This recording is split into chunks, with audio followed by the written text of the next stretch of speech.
अस्सलाम वालेकुम, this is Nazia Malik with you Bails Off में। और आज के 3 मैचेस इन पर हम बात करेंगे। अभी जारी है पाकिस्तान और जिम्बाब्वे का मैच, इस पर भी बात करेंगे। साथ ही आपको बताते चले साउथ अफ्रीका और बांग्लादेश का मैच हुआ था और उसमें साउथ अफ्रीका जीत गया और 104 रन से वो जीता। और इसके साथ ही इंडिया और नीदरलैंड्स का भी मैच था जो 56 रन से इंडिया जीत गया। और दोनों में एक चीज़ ये एक वाज़े थी कि दोनों ने टॉस जीता था, इसके हवाले से भी हम बात भी करेंगे। और दोनों ने फर्स्ट बैट करने का जो है वो इन्होंने आगे फैसला भी किया था। तो अब बात करते हैं, हमारे साथ हमारे एक्सपर्ट्स हैं। सबसे पहले तो शोएब मोहम्मद साहब हैं, इनसे भी बात करेंगे। अस्सलाम वालेकुम, कैसे हैं आप? ठीक ठाक, कैसे हो? All good. आज 3 मैचेस पर बात होगी। और हमारे साथ आसिफ खान भी हैं, journalist and also is host. मैं इसलिए होस्ट बताती हूँ ताकि जो है ना कॉम्पिटिटर नहीं हेल्दी कंपटीशन। आपका मेरे साथ कहाँ कॉम्पिटिशन होगा, लेकिन अभी मैंने आपको ना यहाँ पे एक्सपर्ट बनाकर बिठाया है। अच्छा जी, तो आज सर पहले हम बात करते हैं पाकिस्तान और जिम्बाब्वे के बारे से बात करते हैं। तो अभी कैसा मैच जारी है ये तो बताएं। मैच अच्छा, उन्होंने बहुत अच्छा पॉजिटिव स्टार्ट लिया है, वरना जिम्बाब्वे की टीम इतनी ज़्यादा पॉजिटिव नोट के ऊपर स्टार्ट हार्डली एवर कभी लिया हो। तकरीबन 4 ओवर में 40 रन के जस्ट टचिंग थे और उनका कोई उस वक्त आउट नहीं था। पहली विकेट अराउंड 40 रन पे ही गिरी और लेकिन उसके बाद पाकिस्तान को सक्सेस मिला कि उसके फ़ौरन बाद with in 20 odd run plus जो कर सके, उसमें 2 विकेटें और हासिल कर लिए। तो which is something good for Pakistan, इसलिए कि टॉप बैटिंग ऑर्डर ही उनके पास ज़्यादा फिर भी रीजनेबली बेटर है than the rest of the side. तो ये पाकिस्तान के लिए अच्छा है। मेरा ख्याल से ये पाकिस्तान उनको 135-140 और रन के अंदर रिस्ट्रिक्ट कर लेना चाहिए और फिर easily sail through until unless बारिश का पार्ट ना हो। सर का वैसे एक बड़ा ज़बरदस्त है प्रिडिक्शन वाला जो मामला है ना, वो भी आप सुन ले के इन्होंने यही वाली प्रिडिक्शन दी और हमेशा ही सही हो जाती है। कभी एक आध दफ़ा शायद आगे पीछे हो जाए, लेकिन वैसे सही हो जाती है। अच्छा, और अभी हम एक और बात ये भी करनी है कि ये भी जिम्बाब्वे भी टॉस जीता, जी हाँ, ठीक है, और इन्होंने भी बैट फर्स्ट करने का ही जो है वो डिसीजन लिया, फैसला लिया। तो अब और बाकी भी 2 भी मैचेस हुए हैं, उनमें भी यही हुआ है। वो इस वजह से कि पहले बैटिंग जब जिनकी स्ट्रांग होती है तो they want to put a big total in front of the other side. और जहां अपनी टीम को आप सुपीरियर समझते हैं, जैसे इंडिया की टीम सुपीरियर समझती है देन द काउंटर पार्ट्स जो उनके अगेंस्ट खेले नेदरलैंड्स की जो टीम थी, तो naturally they wanted to have a big total. उसमें प्रैक्टिस भी होती है, पॉइंट्स भी, बैटिंग का जो एवरेज है वो अपग्रेड कर सकते हैं जो प्रीवियस जो उनका होता है। इसी तरह same goes for the south Africans. उन्होंने भी टॉस जीत के बैटिंग की। उनके रायले रोसो और क्विंटन डिकॉक जो बेबी फेस्ड है, पर लेकिन उनके बैट से बॉल बहुत तेज़ जाता है और उन्होंने भी कोई 7 चौके और 2 या 3 छक्के भी मारे। सेंचुरी भी की?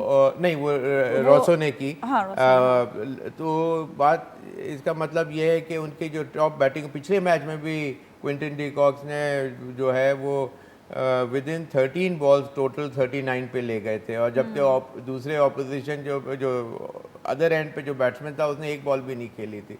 ही wanted to take the maximum strike and yet score freely और वो उसमें सक्सेसफुल रहे। तो अंदाज़ा यही हो रहा है कि जो इन फॉर्म बैट्समैन हैं और जो जिनकी बैटिंग की स्ट्रेंथ अच्छी मानी जाती है, तो वो ये डिसीजन भी ले रहे हैं और उस तरीके से मैच को स्टार्ट भी कर रहे हैं। और टोटल भी देखें, उन्होंने 205 रन कर ही दिए।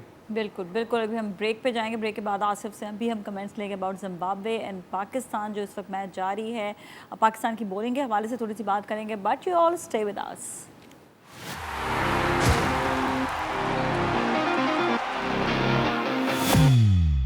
ऑलराइट जी, वेलकम बैक बेल्स ऑफ में। और पाकिस्तान जिम्बाब्वे का मैच जारी है। जिम्बाब्वे कितने सारे आउट हो गए हैं आसिफ, माशाल्लाह से। मतलब आप क्या कहेंगे पाकिस्तान की बॉलिंग के हवाले से? देखिए, पाकिस्तान ने एक बॉलर आज खिलाया है, मोहम्मद वसीम जूनियर।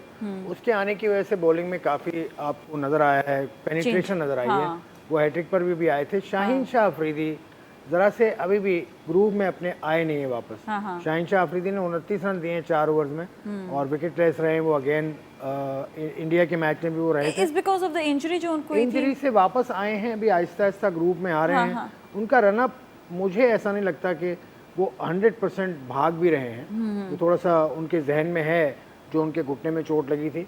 उसके अलावा उनकी लेंथ भी वैसी नहीं थी जैसी होनी चाहिए, वरना लेंथ वो या तो फुल बॉल कर रहे हैं या फिर शॉर्ट बॉलिंग कर रहे हैं। पहले ओवर में उनको काफ़ी रन पड़े थे, उसके बाद उनको हटा भी दिया गया था, फिर उनको लेकर आया। तो शाहीन अफरीदी पर वो एतमाद शायद है भी नहीं पाकिस्तान के कप्तान का इस वक्त, क्योंकि हारिस रऊफ बहुत अच्छी बॉलिंग कर रहे हैं, मोहम्मद वसीम जूनियर, नसीम शाह, तो अच्छी बॉलिंग की पाकिस्तान ने इस रन रेट को रोका है, वरना ये काफ़ी अच्छा लग रहा था। पहले शायद 40 से ज़्यादा तो इन्होंने पावर प्ले में बना लिए थे रन, 47, तो अच्छा खेल रहे थे। लेकिन अब पाकिस्तान ने काफ़ी अच्छा इनको बैक किया है, ग्रिप में अभी ले लिया है। लेकिन ये कि वही वाली बात कि आफरीदी का सिर्फ ये वाला सीन है कि उनको इंजरी की वजह से जो है मसला, वरना ओवरऑल उनकी अपनी बॉलिंग में कोई ऐसा प्रॉब्लम नहीं, लेकिन सिर्फ इंजरी की वजह से वो आहिस्ता आहिस्ता वापस आ जाएंगे। ठीक है जी। शुएब साहब क्या कहेंगे? आप पहले जो है 3 आउट हुए थे, उसके बाद फिर आपने यही कहा कि ये इनका बैट्समैन जो आउट हुआ है उसके बाद तो बस जो विलियम जो अभी आउट हुए रिवर्स स्वीप पे शादाब पे, उन्होंने जब उनकी 3 विकेटें गिरी हुई थी तो रिवर्स स्वीप शॉट खेला उन्होंने शादाब को, और जो कि वेरी अनकॉल्ड फॉर था और ज़रूरत नहीं थी, नीड ऑफ द आवर नहीं थी। 31 पे खेल रहे हैं, उनको पता है कि इतनी ज़्यादा, इसलिए कि एक दिन में 2 से 3 बहुत ज़्यादा अच्छे अगर बैटिंग डिस्प्ले आता है तो 2 से 3 बैट्समैनों का आता है, वरना 1 से 2 का आता है यूजली। तो अब he was among the run getters, तो मीनिंग ये है कि वो सेट हो गए थे और उन्होंने सारा पिच का बिहेवियर और रन फ्लो और अपना समझ गए थे। वो हो गए थे, रन भी फ्रीली मिल रहे थे उनको।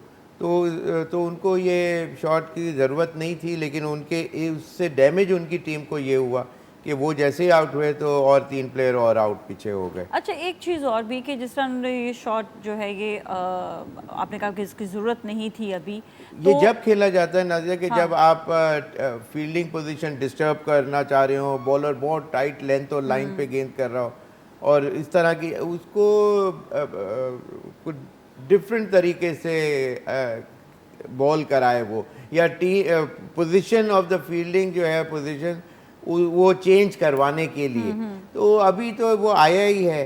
तो इसका ज़रूरत मेरा अंदाज़ा है कि इस वक्त अगर ये करते तो फिर भी 140 प्लस 145 150 की रेंज में भी अच्छा खेल के आ सकते हैं। अब दे आर स्ट्रगलिंग फॉर 135। और अच्छा, आपने बताया भी कि वसीम की वजह से ना, वसीम, तो ये क्या बैटिंग में भी इतने ही अच्छे हैं कि हमें जो है एक और आपने कहा था ना, एक बॉलर ऐसा होना चाहिए जो बैट्समैन भी हो, तो ये क्या? मोहम्मद वसीम कैन बैट, लेकिन मोहम्मद वसीम तक अगर नंबर आ जाए बैटिंग का तो इसका मतलब है आपका सारा टॉप ऑर्डर फेल हो गया, सारा मिडिल ऑर्डर आपका फेल हो गया। तो मोहम्मद वसीम को बैट्समैन के तौर पर नहीं देख रहा, मैं बॉलिंग के तौर पे देख रहा हूँ। Bowler is a good bowler, अच्छी इनकी लेंथ बहुत अच्छी है, लाइन बहुत अच्छी है, गेंद अंदर लेकर आते हैं, लेफ्ट हैंडर अगर हो तो उसको उन्होंने तंग भी किया है। हैट्रिक पर भी आए थे एक दफ़ा।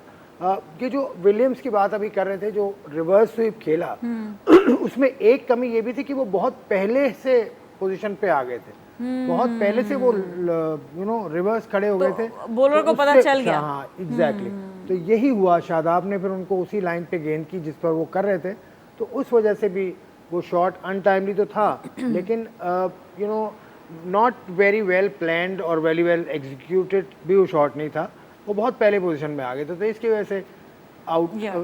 चलिए अब बस थोड़ी सी साउथ अफ्रीका और बांग्लादेश के वाले से बात करते हैं। साउथ अफ्रीका ने बड़ा ज़बरदस्त जो है वो स्कोर किया और जो है काफ़ी, मतलब ये कहेंगे कि मुश्किल में, शुरू में ही उन्होंने मुश्किल में डाल दिया बांग्लादेश को। वो उनकी सक्सेस स्टोरी ये देखें कि जो मेन बैट्समैन है वो अपनी टीम का टोटल पहले जो विकेट है वो मेरे ख्याल 2 रन पे गिरी, फिर दूसरी विकेट 165 रन जब टोटल थे, क्विंटन डीकॉक्स आउट हुए 165, तो 164 रन की 163 रन की पार्टनरशिप उनकी हुई, तो वो पूरा टीम को लेके एक स्टेबिलिटी प्लेटफॉर्म दिया, सॉलिड वो दिया, ताकि पीछे हालांकि मिलर भी थे, माकरम भी थे और इस तरह के वो टॉप क्लास और भी प्लेयर्स, स्टब्स, भी ऊपर आए थे, रायले रोसो के बाद स्टब्स भी आए, लेकिन रोसो और इनकी इनिंग के अंदर ये देखें कि 63 किए हैं क्विंटन डी कॉक्स ने 38 बॉल्स के अंदर, और 109 रन्स किए 56 बॉल्स के अंदर। डेफिसिट देखें ऑलमोस्ट 50 बॉल्स का डेफिसिट है इन बिटवीन द टू। उसका टोटल 109 और 56 बॉल्स में 8 सिक्सर्स लगाएं विद 7 बाउंड्रीज। तो जब आपको कॉन्फिडेंस, और वो आप PSL में भी आके यहाँ बहुत खेलते हैं और उन्होंने बहुत आईब्रो रेजिंग इनिंग्स पाकिस्तान में भी PSL के अंदर खेल के दिखाई, तो is a force to reckon with, has extra capability of scoring runs all around the park. ये बहुत बड़ा एडवांटेज है उनकी टीम को। एक 3 नंबर का जो बैट्समैन है वो आके चारों तरफ खेलने की एबिलिटी रखता हो, एट विल एंड डिज़ायर। देखें 8 छक्के मारना कोई मजाक बात नहीं है, बिल्कुल, और बड़े ग्राउंड्स हैं तो उसको अपनी स्ट्रेंथ का पता है और वो उसने अप्लाई किया। ऑफ कोर्स बांग्लादेश की बॉलिंग इतनी वीक बॉलिंग नहीं है, वो उनके पास भी अच्छे बॉलर्स हैं, बट येट लेकिन क्या ऐसा हुआ कि बॉलिंग जो है वो वीक नज़र आने लग गई? जानेंगे एक ब्रेक के बाद।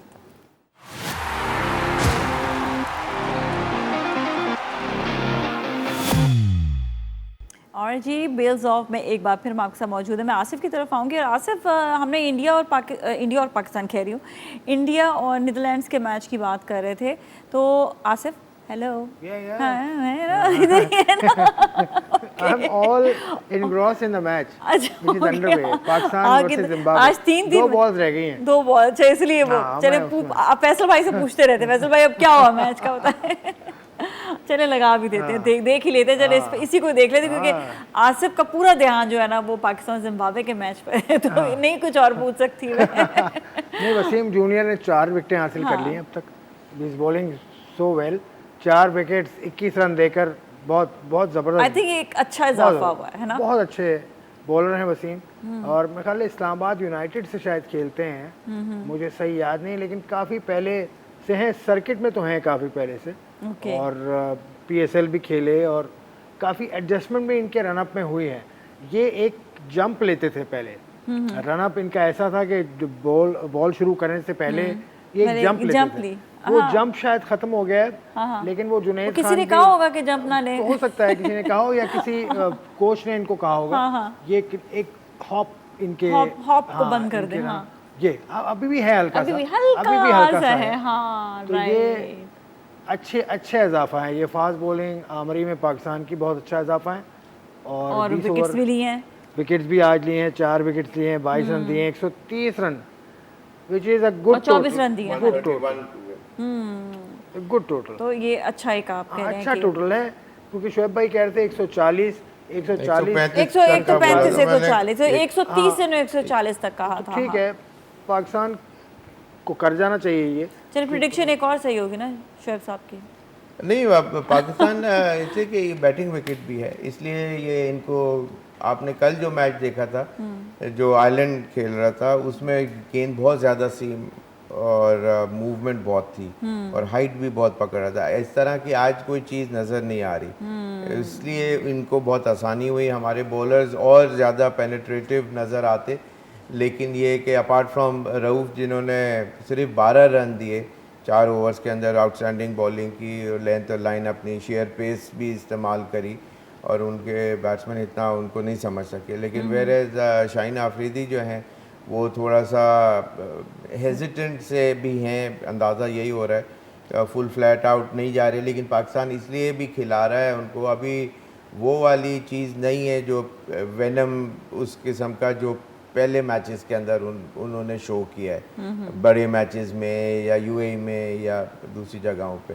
तो इसका मतलब यह है कि थोड़ा सा वो अभी फ्लैट आउट नहीं जाने की वजह से उनका जो run up to the wicket है वो इतना एज क्विक एग्रेशन वाला नहीं है। Even before he releases the ball वो चीज़ उसके फेशियल एक्सप्रेशन और बॉडी लैंग्वेज में नज़र नहीं आ रही अभी।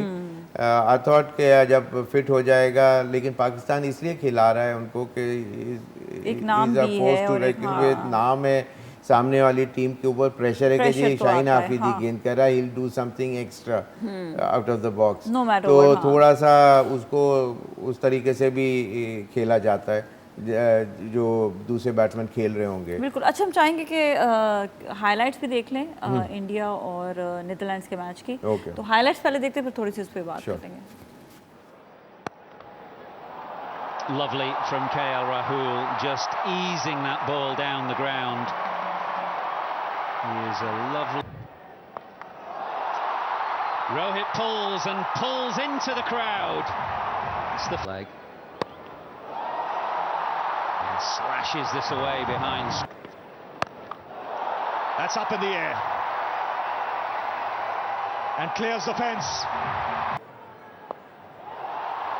That's chipped in the air, and this should clear the field. So now... Just drifting into the pads now. That's a far more what a good shot, straight up. Very good from Max O'Dowd. Looked in control. First boundary. Oh, the timing again. Reason I told you that Max O'Dowd is one of my favorite. Now the pickup on the onside. He's enjoying himself. Alright जी, अभी highlights भी देखी और इस पे भी हम थोड़ी सी मज़ीद बात कर लेंगे। अच्छा, एक क्वेश्चन है मेरा कि जिस तरह इंडिया को मौका मिला पहले बैटिंग करने का और उन्होंने ज़्यादा स्कोर भी कर लिया, टीम ज़रा उनके सामने थोड़ी वीकन थी, तो इससे रन रेट में कितना जो है फ़र्क आ जाता है, कितना फ़र्क पड़ता है जब रन ज़्यादा आ जाए? और दूसरा है कि यहाँ पर जिम्बाब्वे ने जो है पहले बैट किया और इतना मौका नहीं मिलता, मतलब उनको जिस तरह पाकिस्तान को इतना मौका नहीं मिला कि वो ज़्यादा रन्स कर सके, तो रन रेट में कुछ फ़र्क आ जाता है? इसमें कोई फ़र्क पड़ता है क्या इस बात से भी कि एक टीम जो है जो पहले खेल रही है वो रन ज़्यादा बना ले? जी बता। देखिए 20 ओवर्स आपके पास होते हैं, आप जितने भी कम ओवर्स में अपना टारगेट अचीव करेंगे उतना आपको फ़ायदा होगा।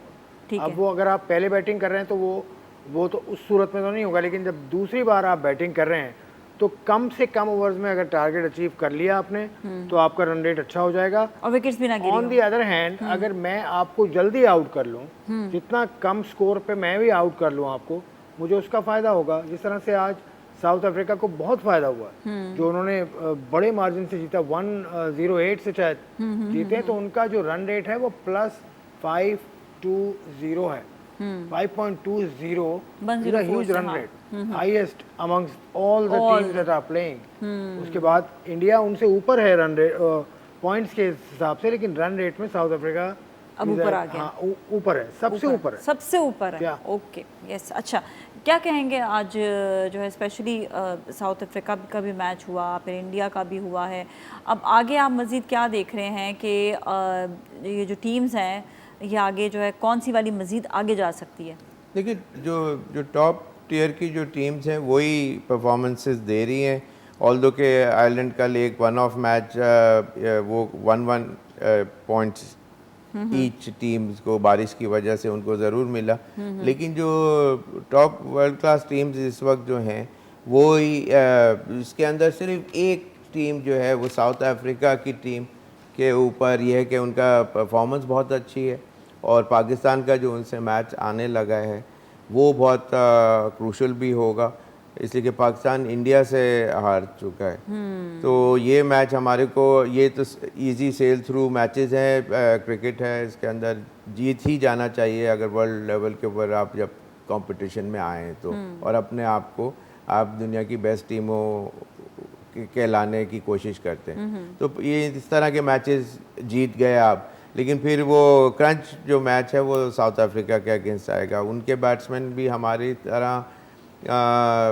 तरह ऐसा सच नहीं खेलते हैं वो, और इस मैच में भी आपने देखा, हालांकि बांग्लादेश की टीम बहुत अच्छी है बॉलिंग साइड की, हाँ, लेकिन पाकिस्तान के पास है that extra added edge of sheer pace. हमारी बॉलिंग उनसे ज़्यादा अच्छी है, ज़्यादा नाम वाले बॉलर्स हैं और उस पॉइंट ऑफ व्यू से उनको रिस्ट्रिक्ट कर सकते हैं, लेकिन yet all said and done उनके बैट्समैन भी ऐसे हैं, जैसे रायले रोसो जो है वो यहाँ खेलते हैं, हर बॉलर को उनको आइडिया है बॉलर्स का, देखा हुआ है, खेला हुआ है उन्होंने, तो वो अगर वो रुकते हैं तो मैं समझता हूँ कि वो और डेविड मिलर ऐसे बैट्समैन हैं। क्विंटन डी कॉक्स जो हैं ऑलरेडी इन फॉर्म बैट्समैन है, लेफ्ट हैंडर हैं, बहुत अच्छा खेलते हैं। नया बॉल को specially free at will and desire score, free flow of the bat से रन्स करने की एबिलिटी रखते हैं। तो उनको रिस्ट्रिक्ट आप नहीं कर सकते, you got to get him out. तो जो हाफ अ चांस जिस तरह पाकिस्तान न्यूजीलैंड की सीरीज से फील्डिंग लैप्सेस और ड्रॉप कैचेज है, जो वाइटल मौके के ऊपर अगर कोई कैच आता है और वो अगर ड्रॉप होता है, that can be great dent for Pakistan जो बॉलिंग साइड को होगा। तो ये चीज़ें they have to look after. Of course everyone would be trying their best 100%, but उनको कम टोटल के अंदर रिस्ट्रिक्ट करना, या जो given chances by South African side होंगे जो आएंगे आने वाले हैं, उसके अंदर they have to be at the toes to get hold of those catches, run outs. इसलिए कि इस तरह के उसमें मिसअंडरस्टैंडिंग वगैरह आपको बाज़ दफ़ा करानी पड़ती है, क्रिएट करनी पड़ती है, एक्स्ट्रा ऑर्डिनरी एफर्ट करना पड़ता है, then only you tend to get. बहुत कम दफ़ा ऐसा होता है कि बैट्समैन सिर्फ अपनी ही गलती की वजह से रन आउट हो जाए इस तरह। तो इस तरह की चीज़ें हैं that has to be looked after. Okay जी, अच्छा हम ब्रेक की जान जाएंगे। ब्रेक के बाद आसिफ मैं आपसे पूछूंगी अबाउट कल का मैच है अफगानिस्तान एंड आयरलैंड। मुझे पता है आप बड़ा अच्छा बोलेंगे अफगानिस्तान के बारे में, इसीलिए मैं सवाल आपकी तरफ लेकर आई हूँ। और ऑस्ट्रेलिया और इंग्लैंड का भी मैच है, तो इस पर हम बात करेंगे, लेकिन एक ब्रेक के बाद।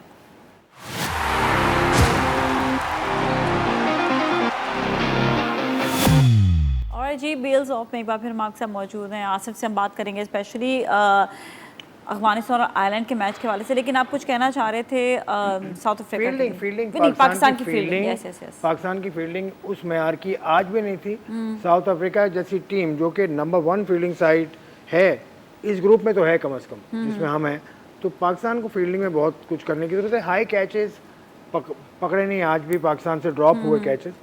बाबर आजम ने एक कैच अच्छा लिया, वो बहुत अच्छा पकड़ा उन्होंने कैच, लेकिन इस तरह फील्डिंग लैप्सेस से बचना होगा। तो ये क्यों होता है? वैसे हम शुरू से ये देखते फील्डिंग आ रहे कोच रहे हैं, इनको पता होगा। हाँ, वही मैं कह रही हूँ, क्यों ऐसा होता है? हमने बचपन नहीं, से ये देखते आ रहे हैं, हम इतने बड़े बड़े हो गए He was in 1991 he was the best ICC fielder as well। अल्लाह की मेहरबानी से वो टाइम बड़ा अच्छा था, जिस टाइम पे आपने जो है ना सारे प्लेयर्स टॉप पे और सब मतलब मंजे वे सब नहीं, सामने भी बैट्समैन भी साथ, नॉट ओनली द प्लेयर्स या normal players, extraordinary elite players around the world जो आज भी सुपरस्टार्स माने जाते हैं, they were the ones playing at the other end, जो बैट्समैन हुआ करते थे।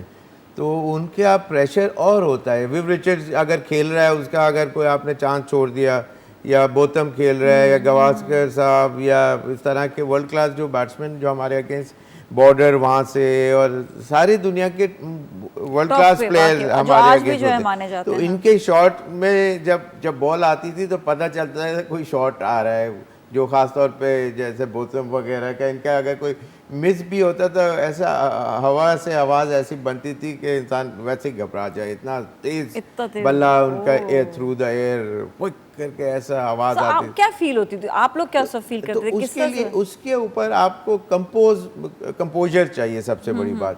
आपको एक स्ट्रॉन्ग माइंडसेट चाहिए होता है कि बॉल आप अगर बचेंगे कि भाई बॉल मेरे पास ना आए, कि मिसफील्ड ना हो जाए, अगर मिसफील्ड हुई तो एक कप्तान साहब की तरफ से एक मोटी सी आएगी आपको अच्छी, तो उससे और प्रेशर वो तो और बढ़ जाता है। तो आपको इतना अपने आप को ट्रेन करना पड़ता है सच के जब ऐसे मौके आप लीड करें, जब अगर टेस्ट मैच है 2 घंटे के बाद बॉल आपके हाथ में दें, आप लीड करें कि सबसे अच्छा आपने ये सेशन फील्डिंग का किया है या एक्स्ट्रा ऑर्डिनरी कैपेबिलिटीज़ दिखाई हैं, तो आप सिर्फ ये कि टोज और हील का फ़र्क होता है। और सिर्फ इससे, और इफ़ यू स्टार्ट, वो जो स्टार्ट होता है ना जब यूँ करके वॉक करके आप आगे जाते हैं, if you take the initial step with the wrong foot first, then you are bound to be behind the ball at least 6 inches, 1 foot, 2 feet away at the end, while अगर वो कैच आ रहा है और अगर कैच के अगर आपने right correct foot से किया तो फिर आप उस बॉल के ऊपर डाइविंग पोजीशन में हो सकते हैं, पॉसिबिलिटी स्ट्रॉन्गर होती है, ज़्यादा चांसेस होते हैं। और अगर आपने हील के ऊपर से स्टार्ट लिया तो आप पीछे रह जाएंगे, आपने रॉन्ग फुट से स्टार्ट लिया तो आप पीछे रह जाएंगे। आपने अगर बॉडी का जो पोस्चर है उसको आपने इंक्लाइन थोड़ा सा बेंड बैक के साथ नहीं भागे तो आप पीछे रह जाएंगे। पीछे नहीं रह जाएंगे, आपके पाँव में यहाँ बॉल गिरेगी, आप डाइविंग पोजीशन में नहीं होंगे। कितनी दफ़ा मैंने भी देखा, उनको सिखाने की भी कोशिश की, लेकिन मैं बहुत शॉर्ट टेन्योर के लिए था। लेकिन बट दोबारा मौका मिलेगा तो नहीं, बिल्कुल। अब हम जो अल्लाह ने हमारे को जो कैपेबिलिटीज दी, जो सीखा, आई विश के बिल्कुल तो वो बिल्कुल ये सारी चीज़ें हैं। इंशाल्लाह। बस टाइम बिल्कुल ओवर हो गया आज के शो का, तो मैं चाहूँगी कि वन लास्ट मिनट में आप जो है जितनी बात कर सकते हैं कल के मैच, ऑस्ट्रेलिया और इंग्लैंड का और अफगानिस्तान एंड इंग्लैंड जीतेगा। और अफगानिस्तान के अभी कोच ने बात की है, उन्होंने भी काफ़ी बातें की हैं, काफ़ी वो चाह रहे हैं कि बेहतरी लेकर आए। बॉलिंग तो उनकी अच्छी है, बेहतर है, बैटिंग में वो चाह रहे हैं कि कुछ स्टेबिलिटी उनकी बैटिंग में आए तो वो जीत सकते हैं कल, है ना। फोकस्ड हो। अहमद जई साहब हैं, वो उनके मैनेजर हैं, उन्होंने ये बात कही है। एंड ऑस्ट्रेलिया के आप क्या कहते हैं कि आप कह रहे हैं कि इंग्लैंड एनी टाइम, मतलब क्यों? ऑस्ट्रेलिया की बॉलिंग और इंग्लैंड की बॉलिंग भी बहुत अच्छी है। मार्क वुड हैं, उसके अलावा और भी उनके फास्ट बॉलर हैं। ऑस्ट्रेलिया की स्पिन बॉलिंग ज़रा सी वीक है, क्योंकि जैम्पा शायद, मुझे नहीं पता कि अब वापस आ गए हैं कि नहीं आ गए, कोविड था उनको। और यहाँ पर स्पिन में दो हैं, मोइन अली और आदिल रशीद। तो स्पिन बॉलिंग और इनकी राइवलरी आपको मालूम है कैसी है। तो फिर कल के मैच का बड़ा मजा आएगा। 1 बजे आप देख सकेंगे ऑस्ट्रेलिया और इंग्लैंड का मैच, और 9 बजे आप सुबह देख सकेंगे अफगानिस्तान एंड आयरलैंड का मैच। और कल हम इन दोनों मैचेस पर बात भी करेंगे। बल्कि पाकिस्तान और अभी जिम्बाब्वे का मैच जारी है, तो हम देखेंगे कि इनमें से भी कौन जीतता है। इंशाल्लाह पाकिस्तान ही जीतेगा, इस पर भी बात करेंगे। तो keep watching TV1। Nazia Malik और टीम को दीजिए इजाज़त।